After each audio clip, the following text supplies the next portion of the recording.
Cara, a mediunidade tem a ver com yoga? Não. O que ocorre aqui é que a gente tem a mistura, né? As pessoas chamam isso, como é que chama isso? É sincretismo, de ficar unindo tudo e dizendo que leva ao mesmo caminho, ao mesmo resultado. Yoga é uma coisa do continente indiano e que a maioria das pessoas praticam, aí depende do yoga. Tem o yoga da prática, aquele que todo mundo vive com o corpo bonito, dizendo que é saudável. A maioria fuma maconha, a maioria toma daime, a maioria vai para o espiritismo, vai para umbanda, vai tomar rapé, vai não sei o que e diz que é professor de yoga. Bom, e ainda se julga yogin ainda. A maioria do pessoal de yoga está meio perdido hoje em dia. O yoga ele deteriorou bastante, porque só tem exercício físico, né? O yoga não é mais aquela ciência de domínio do corpo, porque dominar o corpo precisa dominar os sentidos e superar a natureza. Eu fiz isso um bom tempo, e isso é assim que funciona. Você não faz isso usando aditivos, que eu chamo de aditivos, né? As coisas que te viciam, as coisas que te deixam instável, né? E te intoxica o corpo. Por que eu falo que intoxica? Todo mundo fala que é sagrado e todo mundo diz que é um enteógeno, em vez de um, como é que chama? Um alucinógeno. Eu digo que intoxica porque eu leio a mão de alguém que toma, e quando lê, você vê intoxicação no corpo, você vê até propensão a doenças. E aí tem os sintomas que gera tudo isso, que eu já falei antes, de falta de memória, de desgosto, de depressão, uma pessoa não vive feliz, porque quem está nisso já não está feliz. E o yoga, ele como não é espiritual, é só físico, acaba as pessoas indo para algum lugar. E quem faz yoga não estuda. Eu sei que ninguém vai gostar disso. Quem faz a prática de yoga não estuda cultura da Índia, só faz prática. Então, cultura da Índia já, geralmente está ligado o estudo cultural para quem vai para o lado espiritual, como eu sigo. Porque o espiritual tem filosofia, o espiritual tem a antropologia, né? Você tem discernimento, cognição ali, tem as coisas que têm fundamento para você chegar nisso e chegar em outros pontos que no sânscrito é definido sobre estados de consciência. E por que você chega nisso? Porque foi um Deus que escreveu, não foi um outro ser humano, uma outra pessoa que escreveu, foi um Deus. Você tem que chegar no entendimento desse Deus, entendeu? Parece maluco, mas é assim que funciona esse conhecimento. Então esse conhecimento não comporta as invenções, as adaptações. Ele não comporta, porque ele foi revelado e ele tem uma praxe que é aplicada, que nós chamamos de iniciação, preparação, para se chegar nele. É assim que funciona isso. Quando a gente pega um yoga dizendo que ele é médium, ele trocou as estações, tá? Se ele praticar yoga é de lá da Índia, não tem mediunidade lá. Lá tem onisciência, ou cognições avançadas, pessoas com cognição expandida, né? Uma mente desenvolvida. Aqui a pessoa quer tomar alguma coisa para ser avançado, quer perder a memória para algum ser por aí, que está perdido por aí, entrar nela para ela dizer que é avançada. Isso eu chamo de estado passivo, que chama a pseudo-espiritualidade passiva. A outra da Índia, ela é ativa. Eu tenho que me tornar essa personalidade que conhece as coisas, que tem conhecimento e domínio. E isso é tão forte na Índia. Eu que sou quirólogo, a gente vê esses atributos que nós temos nas nossas mãos. Eles nascem numa casa de um planeta que te dá esses atributos, você acaba adquirindo. E aí quando você pega uma pessoa metida a místico, metida a espiritual, ela não tem. Então quando a gente tem a medição, a quirologia é uma medição, tá? Acima da astrologia, inclusive, para ver isso.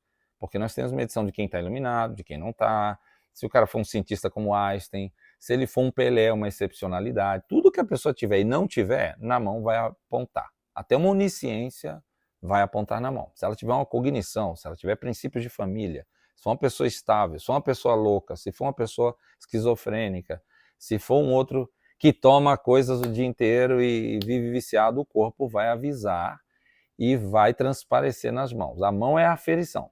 Por isso que quando eu recebo gente na minha casa para orar, fazer processos espirituais, eu preciso ler a mão. Porque as pessoas mentem para elas mesmas. Elas têm o que eu chamo de uma realidade idiótica, né? Elas têm uma coisa que elas produzem que não está acontecendo, que é o que eu chamo da narrativa, né? Elas criam uma narrativa das coisas. Elas, elas acham que estão de determinada forma, elas acham que a espiritualidade é de determinada forma. Alguns acham até que se iluminam, né? E se iluminam sendo ignorantes. Se iluminam tendo maus hábitos, se iluminam não se relacionando bem com os pais, não se relacionando bem com seus pares, sem produzir nada, né? São pessoas improdutivas que nós chamamos de párias. Párias vocês vão guardar, todo vídeo eu vou lembrar disso. O pária é um ser que vive na sociedade e ninguém enxerga ele não tem significância ali, ele não transparece nada, ele não coopera, ele não contribui com nada na sociedade, tá certo? Isso é chamado um pária, tá certo?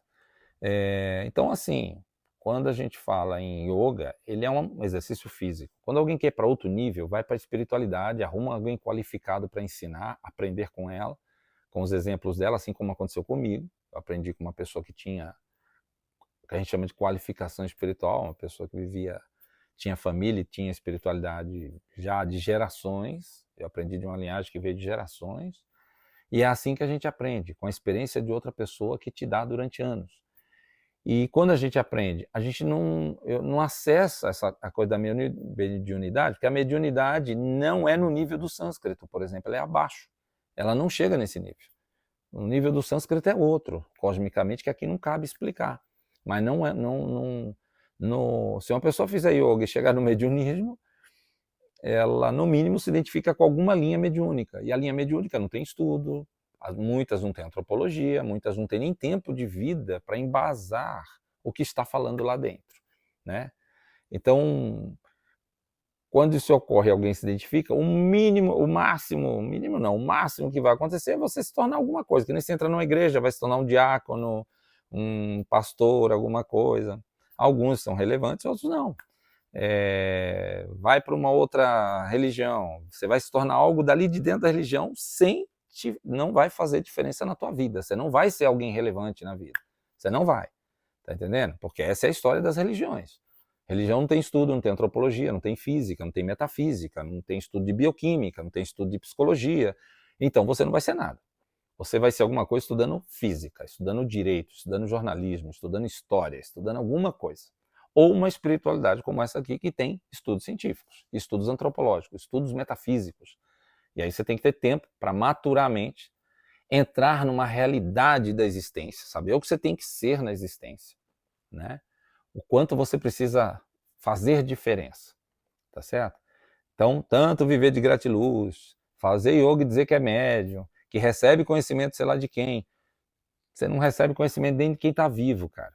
Tu não aprende nem inglês, tu não aprende nem história, tu não aprende filosofia, tu não sabe contar uma história bonita de vida, tu não tem experiência de vida e tu se ilumina. Toma vergonha, entendeu? Toma vergonha na cara. É isso que você tem que fazer. Tomar vergonha é melhor. Vai ser mais honrado do que fazer essas tentativas de erro, entendeu? Então, mediunidade não tem absolutamente nada a ver com yoga. Nada, absoluto.